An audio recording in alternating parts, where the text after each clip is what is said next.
Good evening, my friends, my family. Hello. That's it. Hey, How, how we how's doing? it going? Good. Feeling good, right? Basketball season on the horizon. KU dub. Got another little scratch in the win column. Things are looking up for the university athletic department. KU needed that win as bad as I've seen them need a win in a minute. The Houston win. Like things were getting a little tense leading up to that Houston game. How so? Or Because I felt like you'd hit rock bottom and then we were just kind of plateauing. We were just scraping our ass against the bottom of the pit there no, for a just few just weeks. Bottom trying. dwelling. Just bottom dwelling. Yes. The field house images leaked and of the renovations. I don't know who leaked those. What kind of monster would do that? It seemed that KU was potentially agitated, but apparently not. Either way, there was some Twitter drama, as happens on Twitter. And I felt like tensions were bubbling. They're boiling.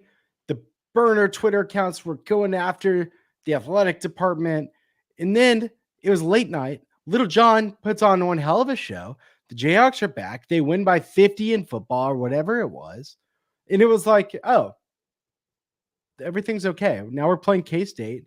The basketball team plays Arkansas in an exhibition this Friday. Like, it's a great time to be a KU fan again. You know, It's not a bad time. This is going to sound like an obvious sort of statement, but being able to get back in the win column, as bad as KU fans have had it for the last decade plus, it's a nice reminder of how bad it used to be, where you would play Rhode Island week one. And you're like, okay, got to win there.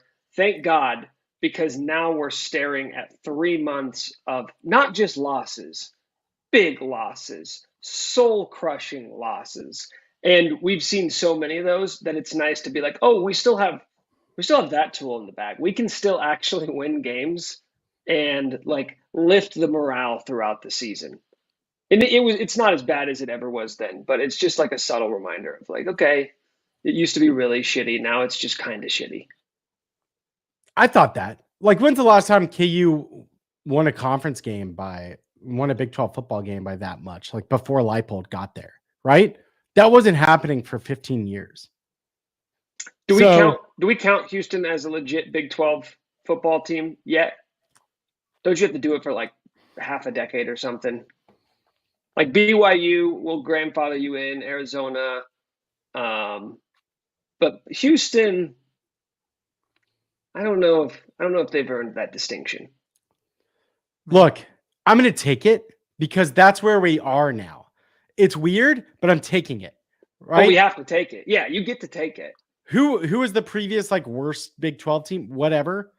There weren't that many bad ones. Well, it was us, but then it was like scrape one against TCU. No, I'm taking that blowout against Houston, and I'm proud of it. Nick, what are we talking about on the show today? Well, we're going to talk a lot about this K-State game coming up this weekend. Implications, right? It's all about the implications of what could happen if they win. Are we even entertaining the idea of a win? What would it mean, et cetera, et cetera? And we're going to get into some basketball stuff. KU Arkansas exhibition on Friday, late night recap, maybe some season-long outlook for the Kansas basketball team. I do want to give a quick shout out here because I know we're not going to get back to it. My MVP of the week, new award that we're going to be giving out every week, every time we think of it. MVP of the week goes to the social media coordinator for KU football, because in the first half of that game, they put out like some pictures of the environment at Arrowhead. And the photog, I'm going to give this a dual award to the photographer and the social media coordinator for making it look like there were lots of people in the stands, really conveniently shot photos of making it look like there were just like packed Arrowhead Stadium, because that sucked watching that game. It's very rare that you can watch a game on TV and be able to tell just by the sounds of things how few people are in the stadium. Like when you can hear individual conversations going on and like solo clapping, I was like, man, we needed this win against Houston because that was never going to be a big crowd. But even if that gets you an extra 1,000 people into the stadium for the next game, it's huge because we can't be having these, like, did they even report attendance for the KU Houston yeah, it was like game? 36,000 or something. It wasn't that bad. But hold on.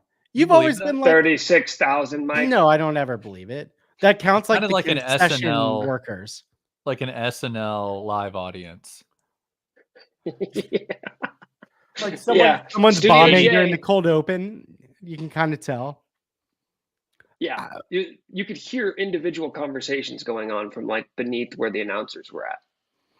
36,000. That's so flagrantly wrong because it's not even close to 36,000. Did you see Kelly Leipold's tweet? Do you think it's real? We could hear people discussing it. Yeah, you hear the guy. It's like the meme of the guy holding the girl's neck, and he's like, "So the thing is, the coach's wife, she technically sent out a tweet, but then she said it was fake."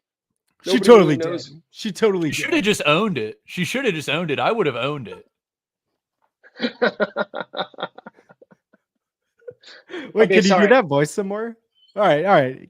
Nick, get us back on track then. Okay. Is there any house cleaning items that we would like to take care of from that Kansas Houston game? I know we're going to talk a lot about K-State, but I mean, best game we've seen from Jalen Daniels in how long? Like statistically, that was one of the best games we've ever seen from him in a Kansas uniform. He was really good. I saw a PFF graphic that he was the highest rated quarterback in the country last week. 3 passing touchdowns, another one on the ground. Honestly, kind of annoying that he played that well because it's like, oh, so you don't suck. So you can still play like this. Where have you been? Where has it been the first month and a half of the season? I was like going back and forth on, kind of the staff blaming Jalen for not being around and then being like, well, he seemed pretty damn good. Like he seemed fine. So is that just the switch gets flipped and it's just solved? Or was it kind of a bullshit excuse? I don't know. I always thought it was a bullshit excuse. It's a college athlete. Like this is what you're going to get. If you're a coach and you're like, wait a minute, you weren't around. We had to pay a lot of money for you to get back. I'm like, you're in the wrong profession, man. Because this is going to happen again many, many times. You're going to have to deal with it. Bill Self's not making excuses because Sharon Collins showed up 20 pounds overweight to training camp. They fix it. All right. And he loses the weight or he doesn't play, but they played him and then kind of blamed him. So the only house cleaning I have is like Jeff Grimes because the offense has gotten better the last few games. So were we wrong to put him on fraud warning? Is he off fraud warning? Is he on fraud watch? What's the appropriate level of fraudness for Jeff Grimes? I think this is like, when a hurricane goes over Florida and it starts to lose steam and then it goes from like a category 5 to a category 4 to category 3. I think this is like he was a category 5, right? About to railroad Tampa. And now he's out in the Atlantic Ocean. It's like a category 2 now. I'm much more comfortable knowing that like, okay, like you've done it once and it doesn't mean we'll ever see it again, but at least we know it's possible. It is possible for Jalen Daniels to have a good game in an offense being called by Jeff Grimes. We know that is possible, which gives me a glimmer of hope the rest of the season and beyond. I've got it. I figured out what it is. They just need to play Houston every week. If they play a bad team, they're okay. I just picture like Leipold withstanding the pressure and getting ready to just double bird everyone because he stuck to his guy and the team doing well. And we win 5 games. The 5-win Kansas Jayhawks. Lance Leipold. It's the dude on the fucking told dude you on the podium popping the champagne. Yeah. In the 3rd place. Yeah. Yes. Hey, okay. This is getting ahead of it, but I just thought get ahead. So Yeah, like win 6 games, beat Kansas State, or win 8 and lose to them. It's pretty comparable. Is 8 wins No, mathematically possible? at the beginning of the year. At the beginning of the year, you're faced with those two. Oh, beginning of the year. Well, I Both guess by the underwhelming a way, little you bit. could win 8 if you go undefeated the rest of the way and win your bowl game. You'd finish at 8-5. I'm not saying that's reality. At the beginning of the year, This is an interesting. No, let's do 8 right now. hypothetical. Right now, if it is possible. Well, no, It's because 6 you in can't. K-State. But you can't win 8 without beating K-State. Is the problem. So I still think this is an interesting, because we may have like danced around this exact hypothetical about like the importance of beating K-State. At the beginning of the year, I would have said I want the 8. But right now, just knowing that everything I wanted for this team from before the season is not on the table anymore.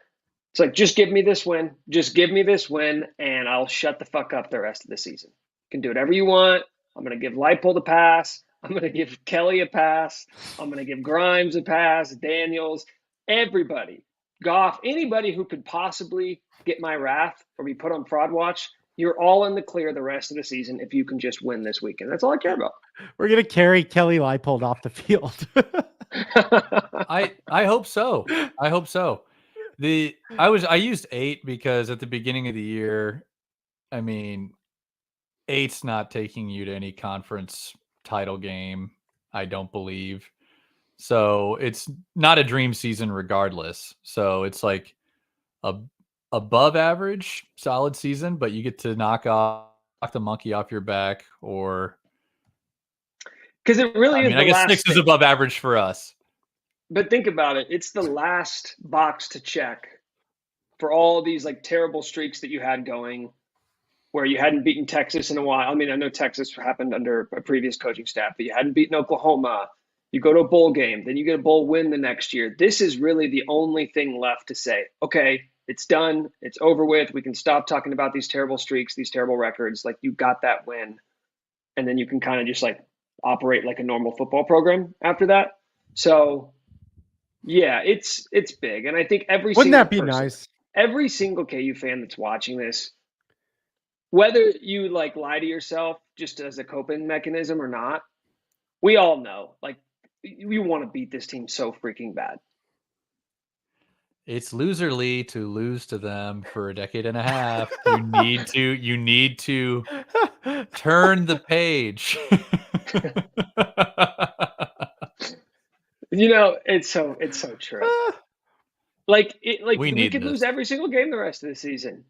But if you got that win, it's nana boo boo the rest of the year. It's a palate cleanser for the program. Which is interesting, Kevin, because you didn't grow up in Kansas and you're not as online as Mike. Like, Mike also didn't grow up in Kansas, but he interacts with K-State fans through Twitter more than a reasonable person would. I grew up in Kansas. I know lots of K-State fans, so I'm curious, like, how much you care about K-State, being that like you're not faced with K-State people regularly. That's a really good question. Because before, and I've been online a little bit in some previous years, online. But on the line, but previously it was like, oh yeah, my wife's grandma, she's a K-State lady and she's nice and she doesn't, say heinous things. But then when they got a little good at basketball for a minute, that's when I realized, like, they are the worst. Like, they are garbage. And I spent way too much time on Twitter. And then I really grew like a healthy hatred. I think I'm in a good place. I'm probably not where you might be. I don't know enough state people, but there's disdain there, and to stop being such a whipping boy in football would be really nice. I need it. I'd say I need it. Yeah, I can like tell myself I'm going to be calm all week, but the second that game kicks, it's going to be sicko mode. It's going to be sicko mode inside my brain. I'm going Wait, to I want to be know, what do you do during like a game like this? Are you closed off? Are you social? Are you no, pacing, not social. sitting? No, not so. I'll be sitting, but like even for the I sit always and I like to be alone. I don't like to be like around friends. I don't like to watch socially for these games unless I'm at the game, right? But I'm going to be by myself in my living room and I'll probably be yelling a lot, screaming a lot. I am like Lance Leipold if he were on the couch. Hey, yeah, no, my biggest fear is KU's up like 3 and KU has a bad call and Leipold just it combusts on the field. And it's the Bill Self in the tournament, like the stress, it reflects onto the players. Like they feel it and they start playing worse. Like that's probably gonna happen. That I don't know that they'll be up. Are But you like predicting a loss? that's a fear of mine. So you're predicting a soul crushing No, loss no, to K-State no, on Saturday. hell, dude? no. What's your problem? Hold on. All right. I'm going to pivot from that because I don't like what you just said. We'll do predictions eventually, but I want to shout out to Sully on Twitter, Adam Sullivan, who said he was putting his kids to sleep, and his 4-year-old said, "Dad, are these the Fraud Watch guys?" So shout out to you, little Sully. We are the Little Fraud Sully. Watch guys. Your love your that. children should not watch this, by the way. There's no world in which they should ever get to know the Fraud Watch guys. And may God have mercy on your soul. Oh, I love All that right. so much. So what is like this game mean for your fandom the rest of the year? Is it all or nothing? Is it Well, do you so here's depend on what's- how it goes? Yeah. Here's what's super interesting. As an aside, like these next 3 games being against the 3 best teams in the Big 12, and like going back to how many wins did you want KU to win before the season? Can they get to 10? It might not have mattered because it looks like you're going to have to get to 11 to like be in the conference title game this year. But you're facing those 3 teams back to back to back, and I'm not really to the point where I'm optimistic. Like the win against Houston didn't do much for me. Wow, you're But predicting a loss. if you lose this game, and then you're going up against the top 15 team in Iowa State, followed up by another top 15 team in BYU, people are going to be checked out, especially if you lose in embarrassing fashion. I think for fandom as a whole, KU fans, you need to be competitive in this game. If it can be like last year where it's a game in the 4th quarter, tight, you've got a chance to win, at the very least, it's going to keep people a little bit interested. But a win, I'm locked in. A win, and I am back. I'm not even saying I'm quite entertaining the possibility of a win because, again, beating Houston doesn't do enough for me. You've beaten 2 teams. They're both shitty little schools from Texas, I think. Is that where Lindenwood's at? Don't look it up. It doesn't matter. It sounds like Definitely not. but it sounds like it would be, right? And I think we can all agree on that. So this would be a validating win of like, okay, yeah, there is still a little bit of that juice that we thought was there before the season started. Then you go play a top 10 team in Iowa State, and that would be a funny team to beat too. Like derailing both of those seasons, there's quite a bit to play for here. It just sucks that you blew every single possible game before that. Dude, okay, you just brought up, I think, an interesting way to frame this game. Unlike Is me. this game more about salvaging what's left of your season, or is it more about absolutely railroading any hopes that K-State has about going to the Big 12 championship game or the college football playoff? Because I think it's an easy answer. Yes. I want to fuck their season so bad. I want to ruin their dreams. Yes. We do the trapping. We're the trap game again. And that's familiar. It feels like home. It really is. Like the Bill Self, nothing to lose, but so much to gain. It's not because I'm a sicko and I'll probably end up watching a lot of the rest of this season anyway. But like, it would be so funny. It would be so funny. If you're a K-State fan, you're kind of like a little Chris Kleiman-y, little pee pants, little dribble of pee on your pants. Don't you think? Do you really think so? If you're a K-State fan, no. If KU can hang around early, we need a good old script from Jeff. You could see them getting tight. Wait, I mean, so what did you answer the question though? What's this more about for you? No, I'm with you because the way you said it was awesome. Thanks. It'd be hilarious to fuck their season. And KU's what? 2-5? Like, it's not about our season. It's fucking them ending the streak in the funniest way possible, which would be keeping them out of the playoff with a win. And I just would get to be annoying on Twitter. Oh my gosh. Guys, I'm starting to get the engines revved up here a little bit. Can we just go down a weird little hypothetical? What if, just for a moment, just a brief moment. Should we close our eyes? What if KU rips off all 3 of these next games? They win 3 in a row against top 15 teams. They just rank them 11. At 5-5, they're like, I don't know. Someone's giving them a tough vote. job. We have a tough job ranking these teams, and we think they're 11. I don't know. I'm sorry. I mean, they were bad early. They won't be ranked, but then you'll start at least we'll be able to sit here and be like, well, look at their best wins. Let's compare their 3 best wins with everybody else in the conference, okay? SP plus, glasses on, Bill Connolly. The analytics will love the Jayhawks. They'll love the Hawks. I mean, close your eyes. Close your eyes. They rip off 3, and it's like, it's the opposite of those last few seasons. We'd be ending on such a high. Are our eyes still closed? Yeah, mine are. I'm sorry. Okay. But they're closed. Open? Should we open?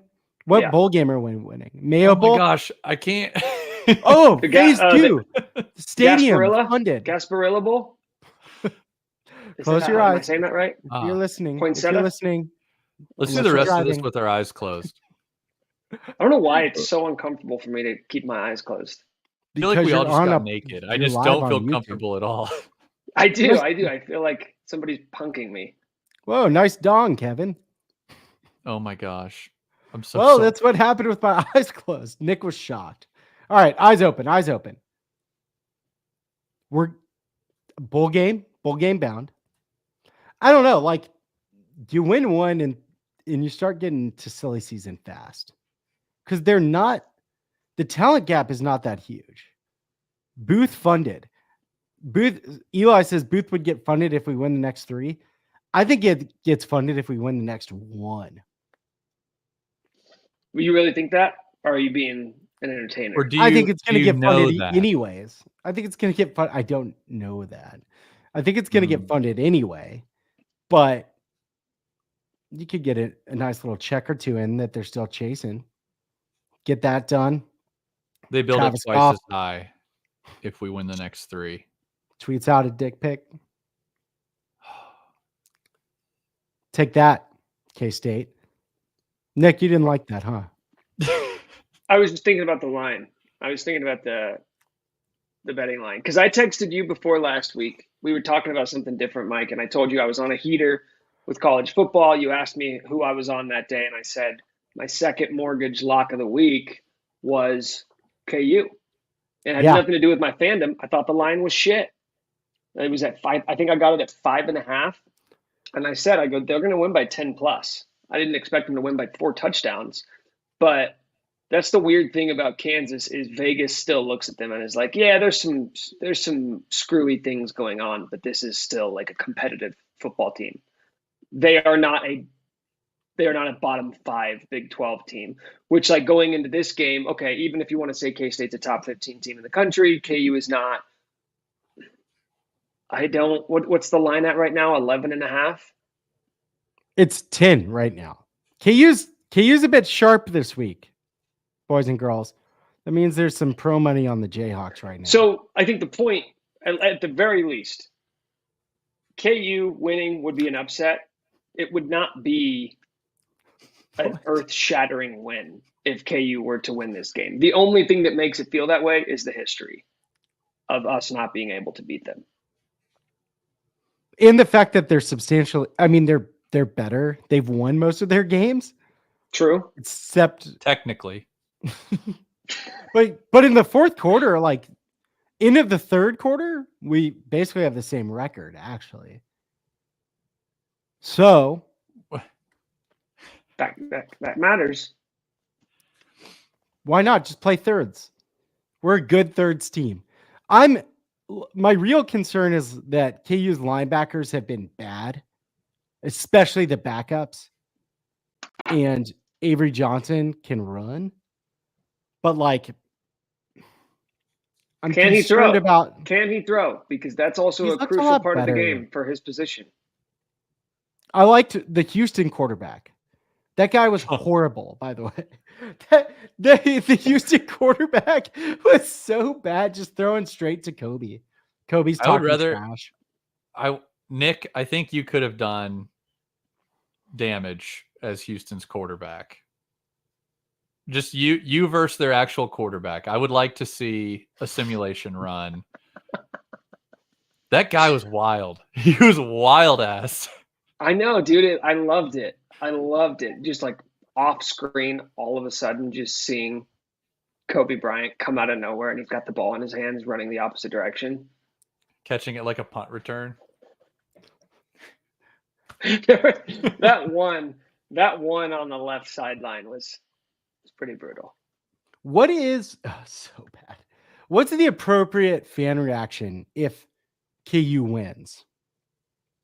Eat shit. We win. Like, it's just shit talking K-State fans. That's the fan reaction. If Bryson, like last year we joked about Well, Bryson plays by his own rules.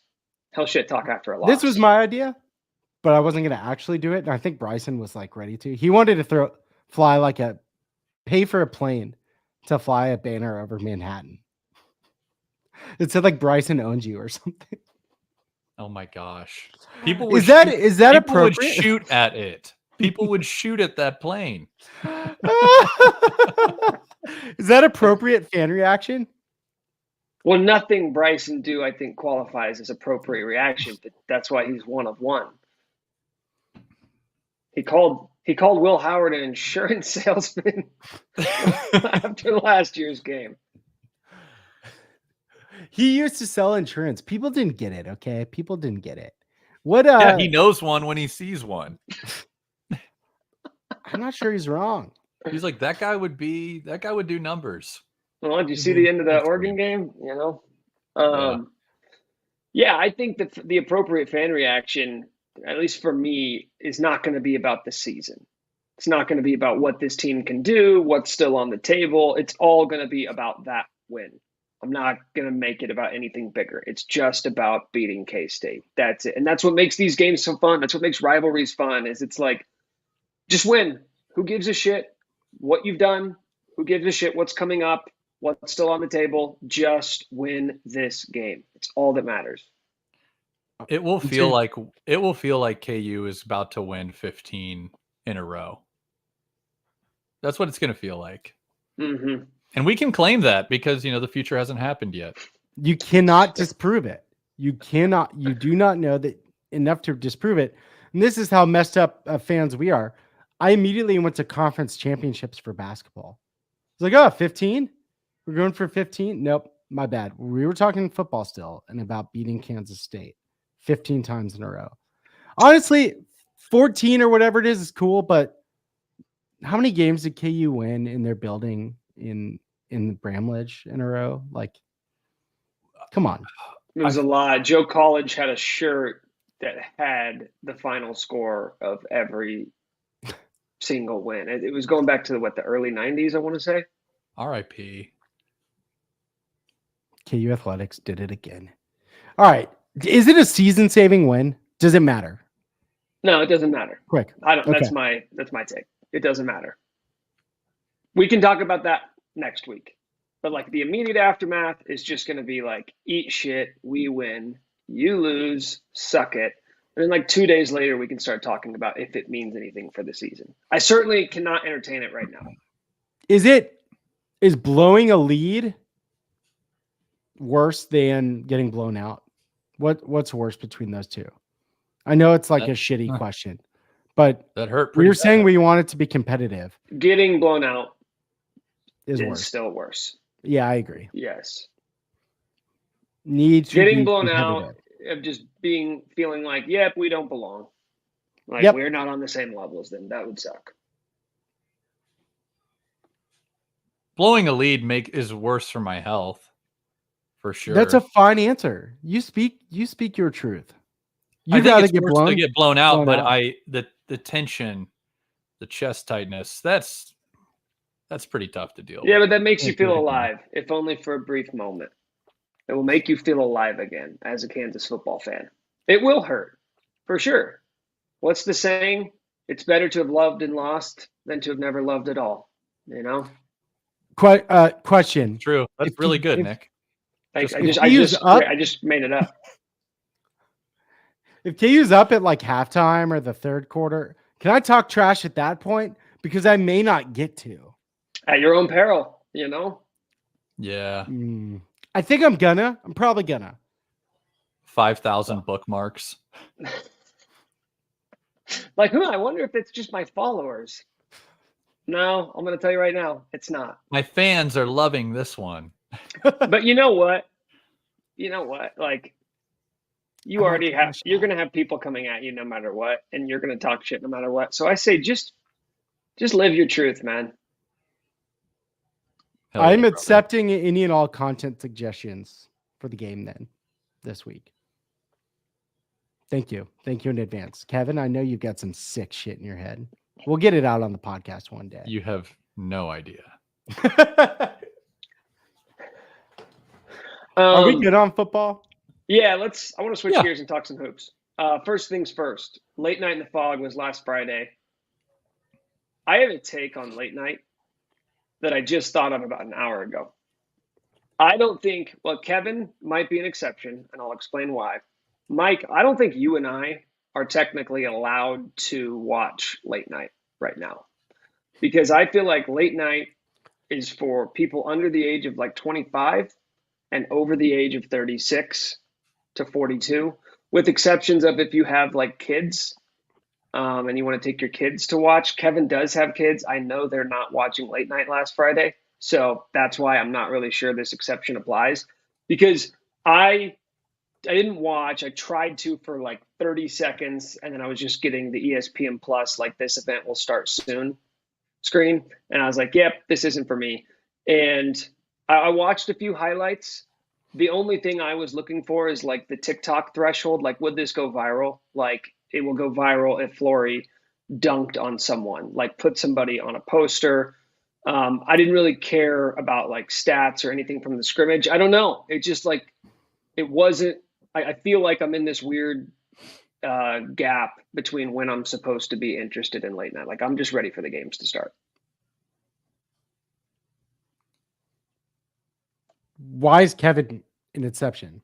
Yeah, what's wrong with his kids? I think you danced around this. Kevin has You're daughters. saying, what is the age in which you think you're not allowed to watch late night if you don't have kids? Between the age of 26 and 42. I got to say, I watched and it didn't feel good. Like, you felt ashamed? I felt ashamed. It was Friday night. Yeah. But then the broadcast opens. Raquise Passmore has a cool dunk. Flory did some stuff, and I was like, I'm happy. I needed this. Apparently, Little John brought a great atmosphere. Apparently. But the broadcast, like, is just trash. It's so well, this never bad. used to be a broadcast event. And then they did it on local TV in Lawrence, I think. And now they're trying to disseminate it to people all over the country. And ESPN Plus is fraud warning like a million times over. It's always sucked. It will always suck. So it's like, yeah, this is what you're going to get. I feel the same way when I'm trying to watch KU Houston on Saturday, also on ESPN Plus, also trash. I want late night scrimmage overreactions because Bob you watched. Bob just commented KJ even looked good. Yes. See the word even in there? The word I know, even it's in so there good. is so It's so disrespectful. You know, if it's just like KJ looked good, that's nice. KJ even looked good, not nice. Even KJ looked good. Even the guy who can't think said something. Even the guy who can't shoot said something. We're going to do this again. Do what again? We're going to do this KJ thing again. Dude, okay. You know, the first thing I looked for when I saw the post-game box score was I scrolled right down to KJ Adams, went all the way over to three-point attempts because I thought if this guy goes 1 for 1 in the late night scrimmage from three-point range, people are going to be like, oh, he's added range.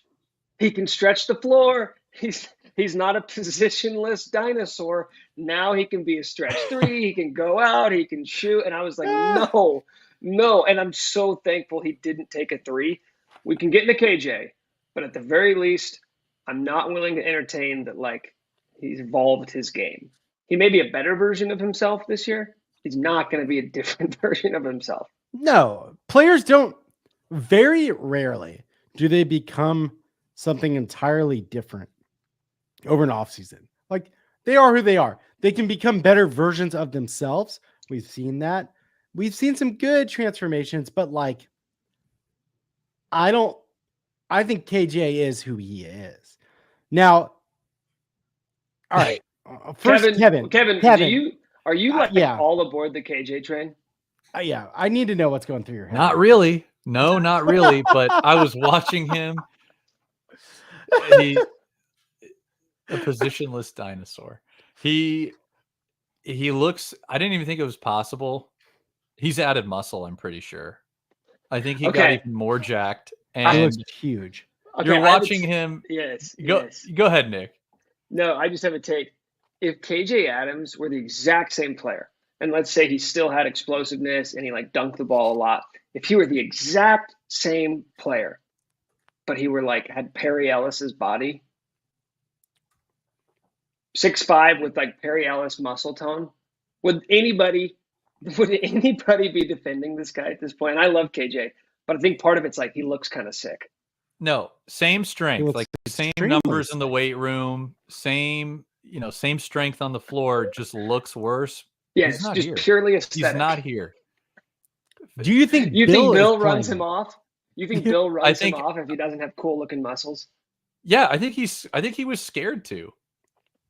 Because KJ's just like, what? What are you gonna do, Bill? And he's like, nothing. Nothing. Sorry, KJ. Sorry, KJ. Sorry, stud. Look good, man. He looks, amazing physically. Watching him just yamming again, effortlessly just elevating, chin to rim, dunking. I'm like, God, this effing guy, he's gonna do it again. He's gonna be difficult to keep off the floor again, even though, as Nick so eloquently put it, he's a positionless dinosaur. Yeah. But he's a senior. This is not. We're going to be having the same dialogue all year about we should be doing more 4 out, but KJ's playing X number of minutes a night. I'm just like, we're going to be having this convo all year. Bill is going to play KJ. This is established. Like, I don't think anybody's arguing that. I've heard, and I would expect they try to make him more of a facilitator, and they did last year, but like think some sets to force the defense to guard him because he's creating, or use him kind of as a distributor. Allegedly, like we're going to see that could help. I think they're trying to utilize him better this year, or the reality of his strengths, which is athleticism. Well, when you go to excuse me, when you go through like all the Bill self-isms, and like his favorites, the tried and true ones. The ball was sticking tonight. The ball just stuck too much. Ball doesn't stick with KJ. Like he's either going up with it or he's moving it. We didn't guard anybody. Well, KJ is nothing if not a conscientious defender. He may not be that effective of one because, as Kevin put it last year, his stubby little arms in the air is not intimidating anybody down low. But again, he is assertive. He is trying to defend. And it just like all this stuff goes into trust, knowing how we want to operate on the court. And I'm telling you right now, there's going to be a moment where KU will put a lineup on the court in one of these early games, and it will be all the guys that every fan wants to see on the court together, right? It'll be AJ Storr and Rylan Griffin, and maybe Zeke's out there with DeJuan and Hunter, and then you'll see all the tweets. This is exactly what's going to happen. All the tweets, this is the lineup. This is the lineup they need to play more of. This is the starting five.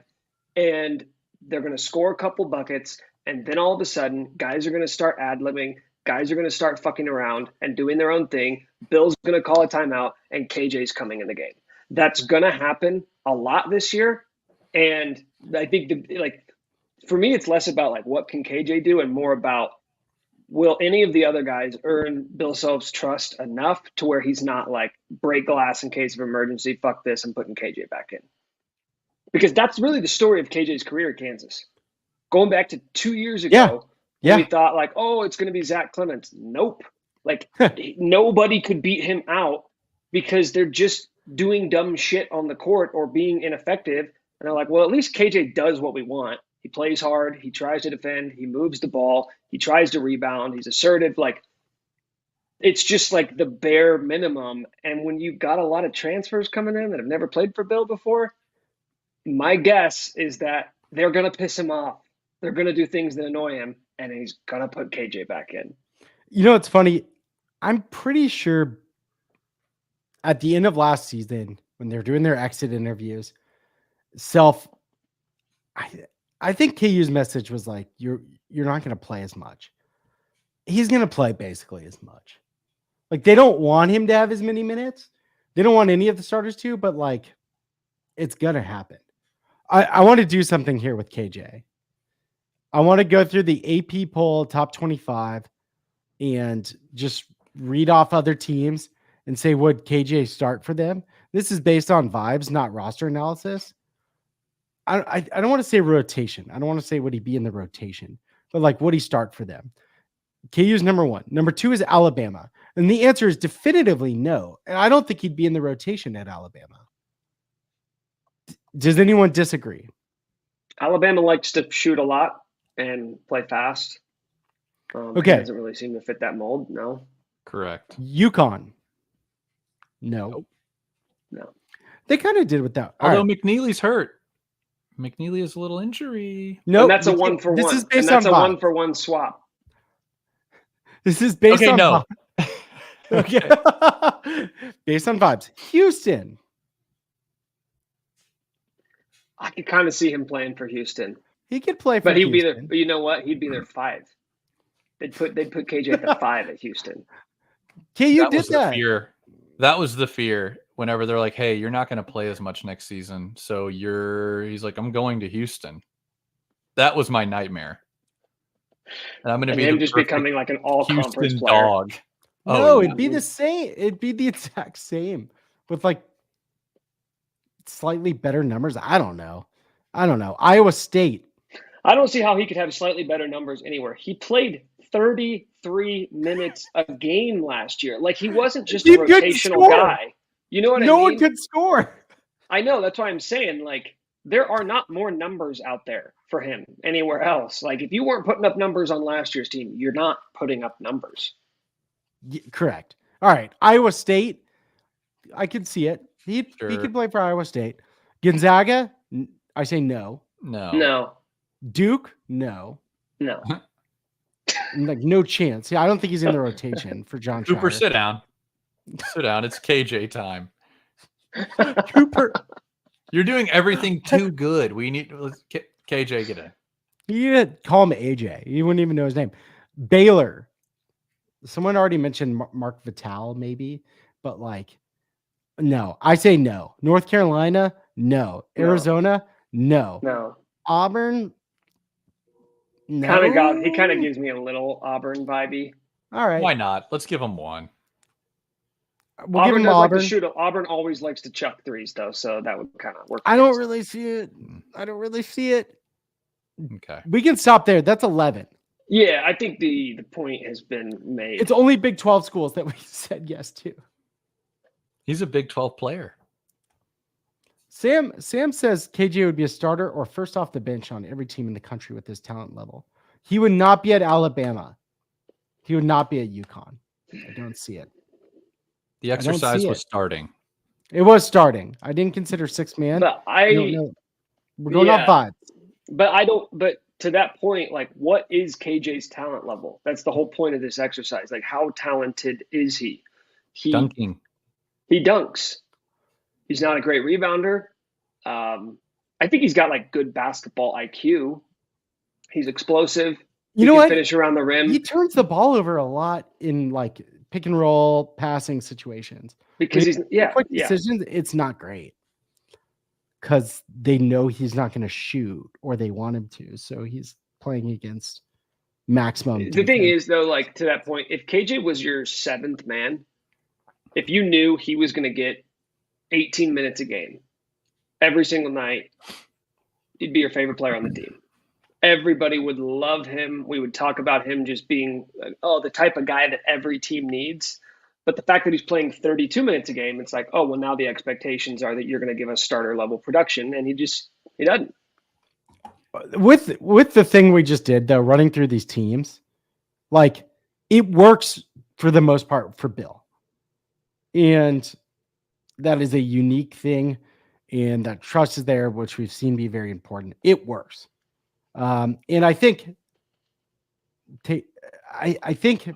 his minutes should go down a bit, but you hope that KJ can be free and not have some of the issues that bugged him in the past. But again, I go back to the only way his minutes go down significantly is if their hand is forced, because somebody else, whether that be AJ Storr, Rylan Griffin, whoever, where they're just like, we can't take this guy off the floor. That can happen though this year. That's a new reality. I think that was the idea. That was the idea with this offseason. It's still very, very possible, but just a few flushes, and I was like, okay, same thing. I will say he has a place on every team, maybe not starting, but this is how you know I'm going to be a really good youth girls basketball coach, because 2 points is not 2 points. Like when he has an in your face, nuts to the face dunk, that I think that does something more than a back cut and a nice little layup where you slap the glass. His energy is it's the dunk corollary. Yes. Dunking, more dunking. The field house goes wild. Lance Leipold crunches up a piece of paper and leaves. That's the KJ effect. Yeah, I mean, it's the dunk corollary. It's that dunking is the most effective way to score points, and it's also sick. It's awesome to watch. I think I can look up if KU's, if it actually matches for KU. If KU's had better teams, better results with higher dunking volume teams. I mean, we think yes. Okay, so be helpful. So I think dunks are bad. 2022. A lot of Christian Brown dunks. A lot of David McCormick dunks. A lot of Ochai dunks. Well, how'd that season end? Och dunks. Natty. How did it end? I don't know. Yeah. Wait. All right. So, do we have any other late night overreacts, Kevin? I want your overreacts. Oh yeah. Oh okay, no, Kevin, you go. It's quick, super quick. Flory dunking, great, fun, big. That's where I was going with this. So I wanted to touch on Flory too. So I want to hear your take first. No, it's just that he is really exciting. I think he's going to be such a monster as a backup big. Everybody else had me feeling sick to my tummy, because now I know it's late night. It's nobody cares, but I'm like, Where are these bucket getters? I don't see any of them. I just see a couple guys you're dunking. wrong. Go ahead. Okay. No, I'm sorry. I didn't. No, that's it. That's all I had. Is that Flory's exciting. Everybody else didn't get me excited.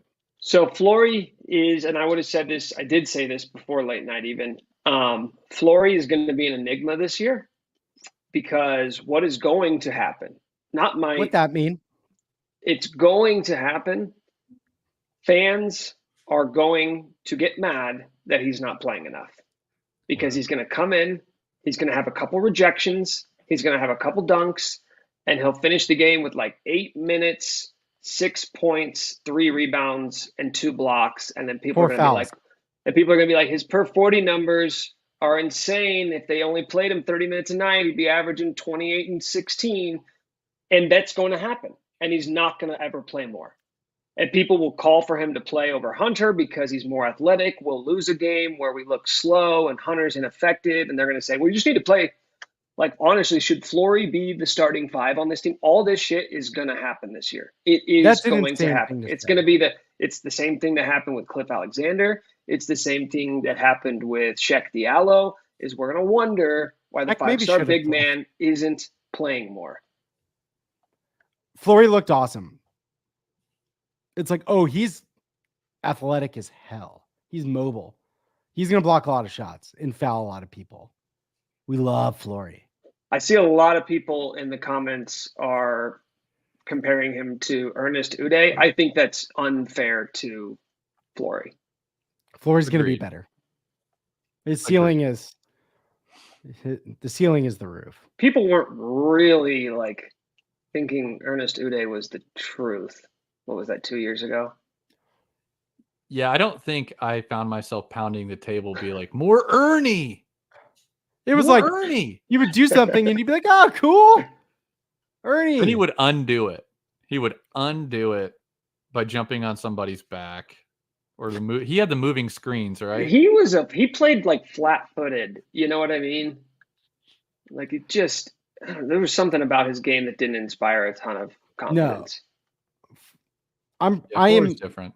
My late night overreaction immediately, like 1 minute into that game, was like, oh shit, Flory's good. And I had heard he's like had moments where he's just like dunking and blocking on everyone. That's what we like around here, Mike. Yeah. It's a great, it works well because of last year's flaws, which was like getting exposed on pick and roll. You can bring in like a ton of athleticism right there. Oh, I love Flory was the big takeaway. But the other guys, like, I think they're bucket getters. And the other dude I want to mention, Diggy Coit, who Bill said is like been our best perimeter scorer lately. And then I asked around and like, apparently dude's been getting some time with the starters and is this like he really has looked good. And I just can't get my head around it because he's 5'8", but he's a better defender than they expected. This is like when Bill said that Jank was the best shooter on the team. It's like, okay, but exactly. He's not gonna. That doesn't mean he's getting 20 minutes a night. Like I don't think Diggy Coit is getting run this year. Because we start doing this, then tell me which guy's not playing. That was my reaction. Is like, can't say Diggy Coit and be like, well, Shaquille Shaquille Moore is still good. Oh, and Zeke. Oh, and AJ Storr. Oh, like this I is heard not without shoes, an 11-man rotation. Without shoes, he's 5'8". He's I want to. Barea.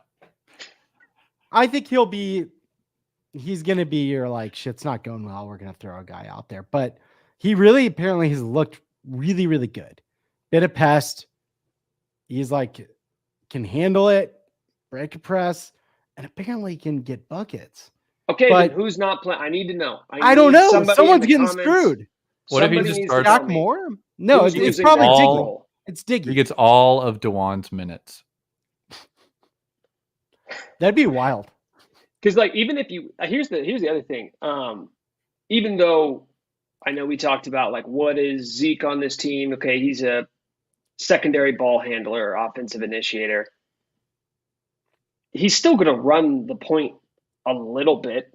He's not going to not run it at all. And you really don't play 3 point guards. So whoever's your backup, if we say that Zeke is your starting 2, okay, your backup point guard is going to get what, 10 minutes a night? Whether that's Shaq Moore or Diggy Coit. The other one's not playing a little at more. all. 12. But I like this take from Jordan. Like, anybody that's hitting shots is going to get run. I think they're going to be. What's funny is, like, Self hasn't done this. They could get pretty creative here with matchups. Let guys play and go at the hot hand. That just won't happen. It'll be system basketball.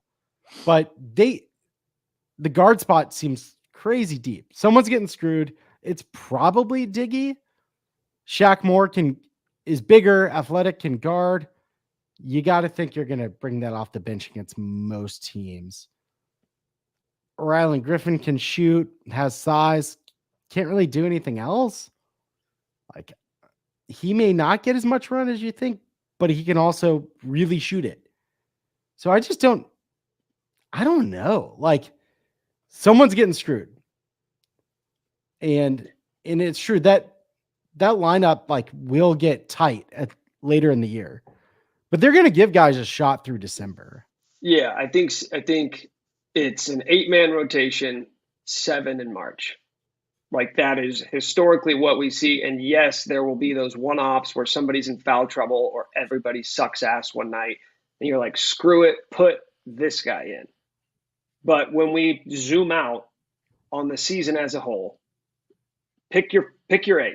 Whoever, we can all do this exercise individually, but pick your 8. Whoever's number 9, they're not a part of this rotation for all intents and purposes.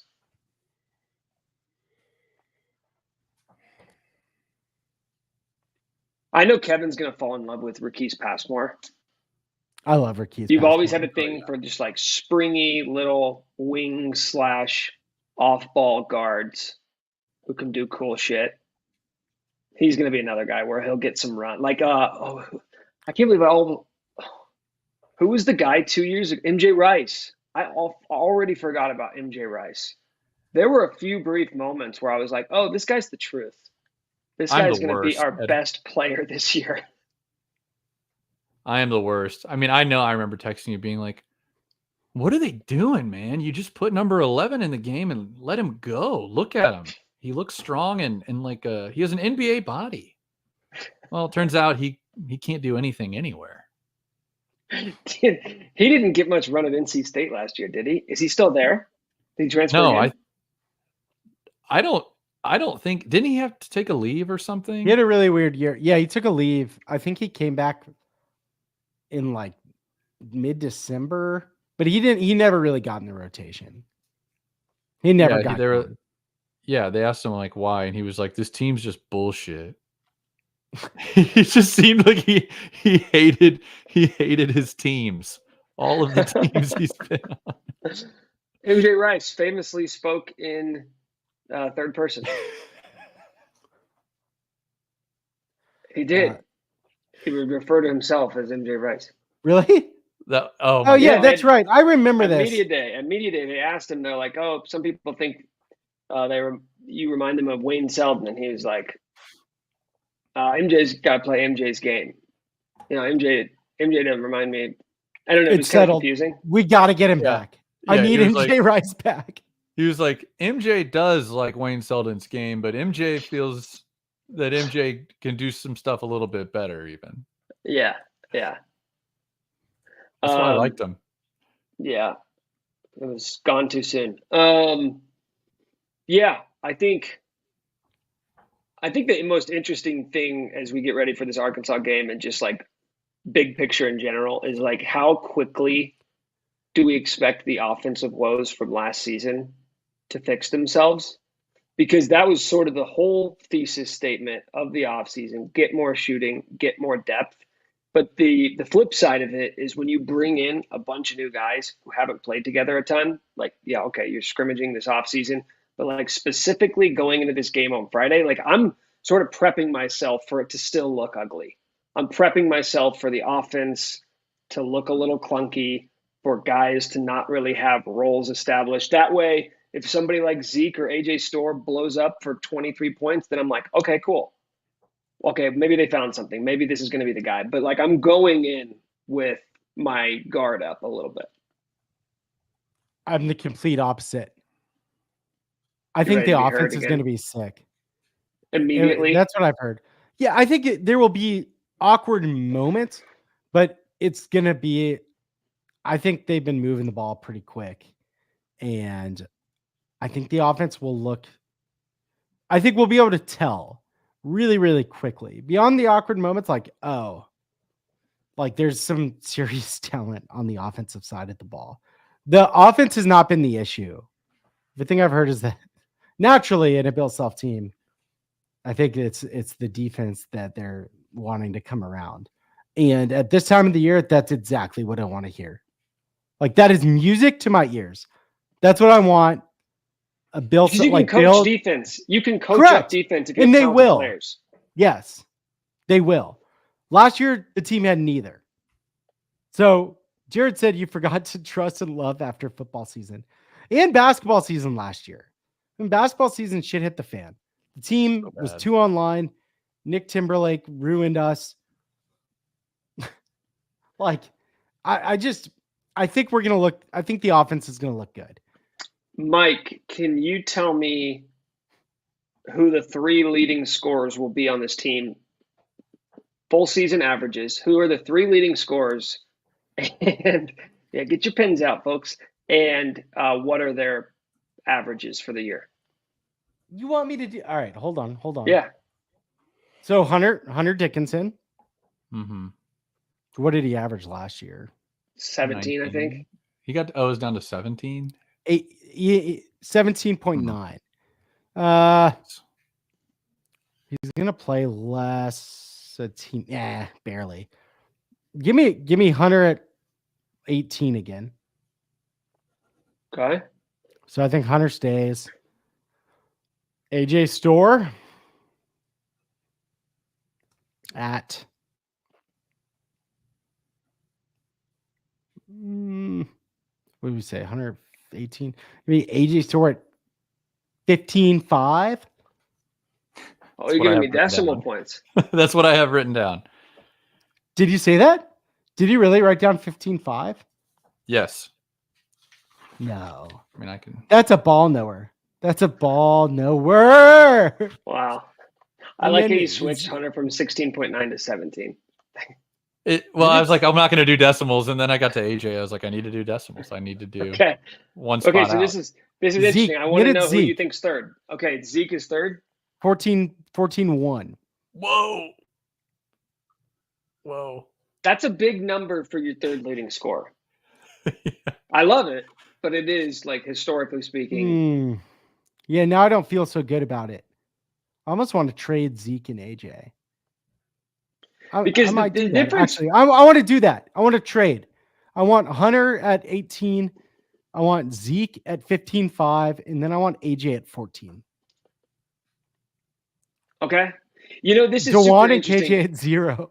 because the thing I wonder specifically about Zeke, and maybe even to a lesser extent, Rylan, is that, like with AJ, we know there will be nights where he's not on, but he's still going to shoot it 15 times. You know what I mean? Or 12 times, whatever.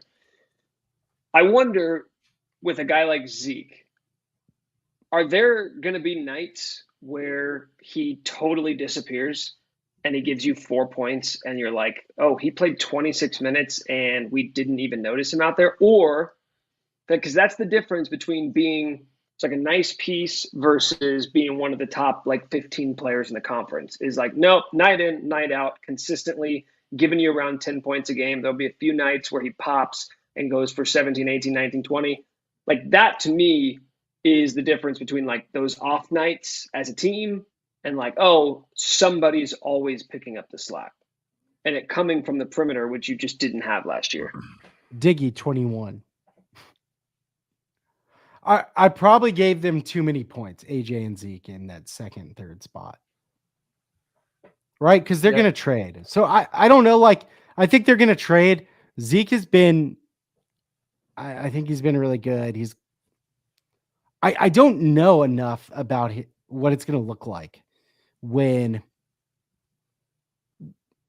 AJ is pissing Bill off or Zeke doesn't have it going and they've got Diggy or Rylan and Flory or Ricky. Like, I don't know. I think they'll trade a lot. I think they'll take turns, except for Hunter. I think Hunter will get his pretty consistently. And then I think you're going to get, like 3 dudes. Because I'll be honest with in you, the 12 I think range. Yeah, because I think I would go higher on Hunter and lower on everybody else. Yeah. I think Hunter could be a 20-point per game guy this year. If you have more floor spacing, we know, like, the one thing above all else I feel the most confident in is Hunter's touches and post looks are not going down. They are going to continue to run the offense through him, and it can't be worse last year. The spacing offensively, it cannot be worse. So I'm just going to assume it's going to be marginally better. And if you're telling me also the free throw luck, like the guy somehow seemingly going through 2 defenders on every single play, never got to the free throw line. It was insane. On paper, Hunter Dickinson should be at the free throw line like 12 times a game. And last year it was laughable how seldom he got to the line. Dude, he should be averaging 22 a game. He really should. He should be averaging 22 and 10, shoo-in Big 12 Player of the Year. And then to me, it's like everybody else get in line. AJ, you can average 13 a game. Zeke, you can average 11 a game. It's fine. Everything runs through Hunter. Here's an idea. It's perfect.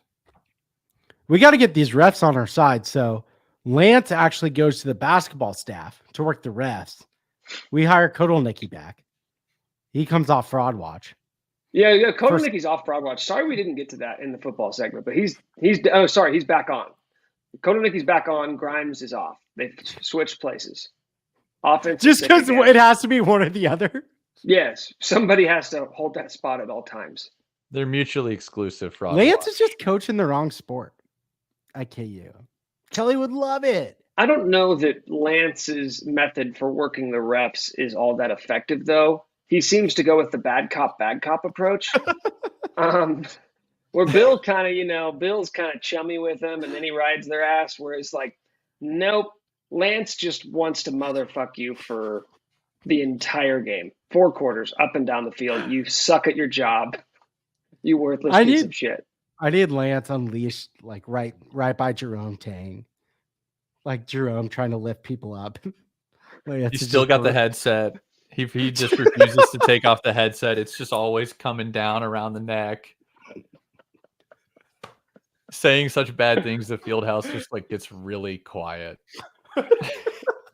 Because you can hear Bill. People even it's loud, but you can hear Bill from the rafters screaming at his players, screaming at the refs. Can you imagine Lance Leipold's voice echoing off those new fucking corner walls?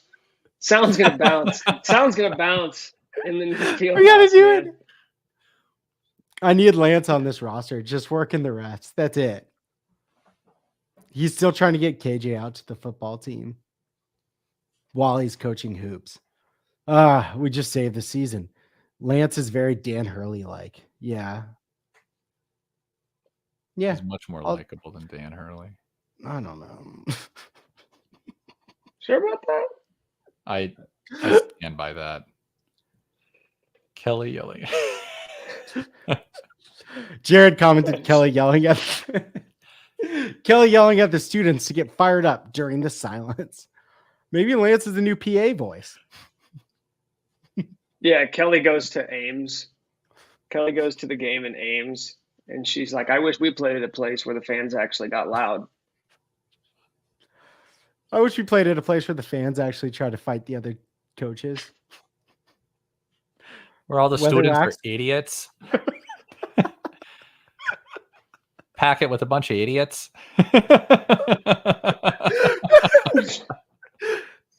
Hey, Kelly, what'd you think of the bottle throwing at Texas? No. I don't want to do it anymore, Kelly. Admirable. I think it's funny to like go down this rabbit hole of Lance coaching basketball and then just put Lance and by proxy Kelly in all these iconic situations that Bill Self has been in over the years. Just name another one. You'll have to Well, take yeah, some time. Weatherwax trying to fucking knock Lance out on the sideline. Kelly jumps down. Kelly gets in it. Oh yeah. Oh Spider-Man jumps. She's just dragging him away in a sleeper hold. I don't care if he dies. Silvio with the chair. No. Now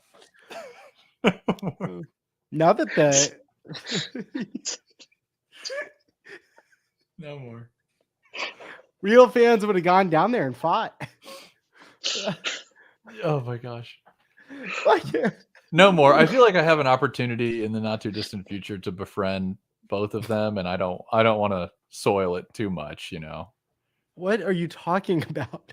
I feel like I'm gonna run across Kelly and Lance somewhere. Just give it time. That happened to me. Got to stay on speaking terms. Yeah, I heard. yeah, I heard okay. from them. Yeah.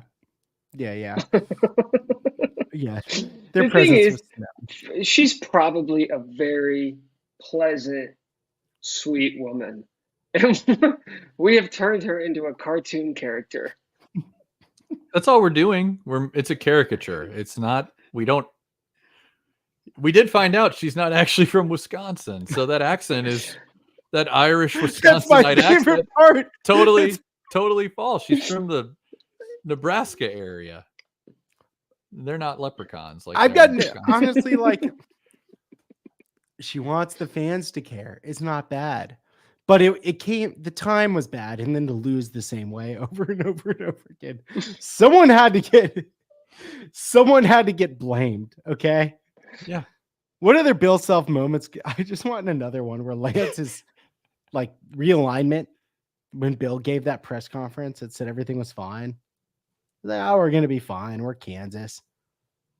Lance comes out there and he's just like, no more questions. Just yelling at Tate is like, are you considering making any changes? What are you talking about?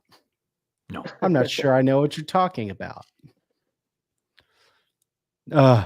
He held the line, all right. And God damn it, Jeff Grimes is now a Category 2 hurricane churning out in the Atlantic. I don't even think he's a hurricane anymore. He's just a tropical storm.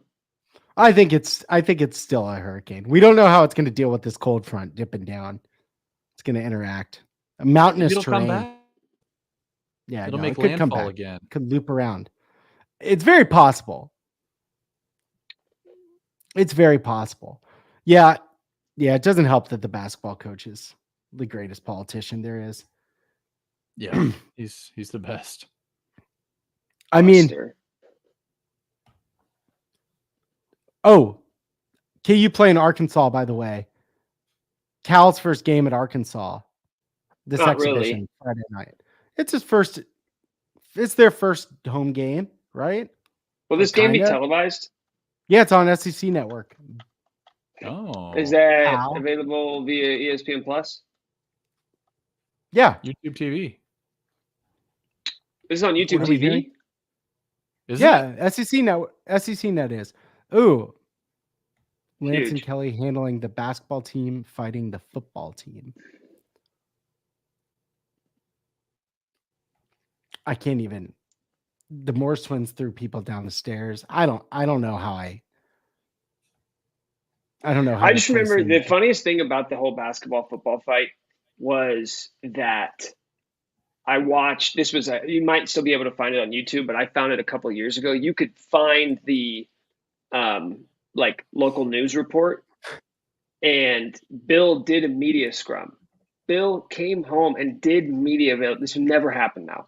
He did a media availability and was talking about, I had to come home from a recruiting trip because of this. And then they were like, we also caught up with some of the players, Thomas Robinson, Travis Relaford, and Tyshawn Taylor that night were doing a fashion show. They were modeling on the runway in a local fashion show. in Kansas City, and they like gave quotes. They gave quotes on the local news. They're like, "Yeah, we got to be better. We just we can't be doing stuff like that." It's a trip. Who do you think called Bill to tell him about the situation? Lou? Assistant? Definitely. Yeah, I was like, KT. This sounds like a Curtis. KT. Yeah, if he wasn't on the trip. Bill, the Morris twins did it again. They got in a fight with the football team in Wesco, in the middle of campus, in the middle of the day. Fortunately, they're not all 6'10", so I don't think anybody noticed that they were basketball players. Who went down the stairs? Who ended up getting tossed down some stairs? It was a wide receiver. I feel like it wasn't Briscoe. No. This was after Briscoe. This was after Briscoe. I think, right? Or before? You're probably right. No, it would have been after. What was this, like 2009? Yeah. Well, I guess it could have been. I need to find that player and ask him about this. That'd be a good story. Tyshawn did hurt his hand in that. It was like tweeting through it. Like posting on Facebook about it. It was incredible. Okay. Here's what we're going to do. We're going to end this. I just found the news cut. It's 10 minutes long.